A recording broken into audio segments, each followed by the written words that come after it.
I like Ross's page. I like Ross. I've talked to him before. He's a really nice guy. This is no disrespect to Ross. It's just a talking point. Here is a screenshot of which the point I think Ross is talking about. Look at his ankle, knee, and hip. Now here I added a force vector, which is the direction and the theoretical magnitude this athlete is pushing off with. See how it's a horizontal vector because that athlete's accelerating? That's the direction the athlete's producing force. And what we can do, we can actually spin this photo around to make it a little easier to visually interpret.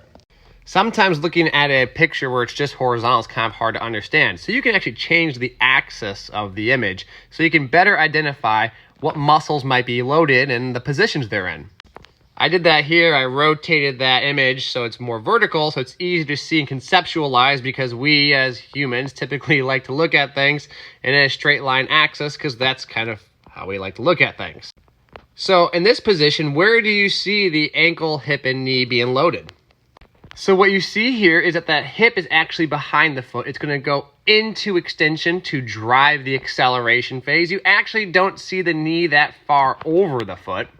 So while in the picture, yeah, the knee is physically over the toe, if you look at it in line with the vector, it's not necessarily producing large amounts of force vertically while the knee is over the toe, but actually in this direction that you see in the image here.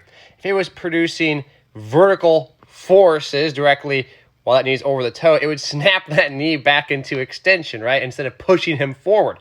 If the athlete wants to go forward, if it just directed that vertical force right back up the chain, if that knee was over the toe, it would snap that knee right back up and you'd be going upward, not forward like the vector shows. When we look at movement that has preceding movements before it, so we've built up like horizontal velocity or some type of inertia prior to the movement, that's why when you see someone sprint, they sprint their acceleration phase, they have a more forward lean, but as they get to such high end speeds, they actually get more upright. That forward lean is the same kind of drive phase that you see in this athlete here in the driving to the hoop. So when we look at these movements, we have to understand the vector they're pushing. That will help us understand the muscles and joints that are at play. The direction of that force vector is really important because that's going to give us an indication of where their horizontal velocity is going.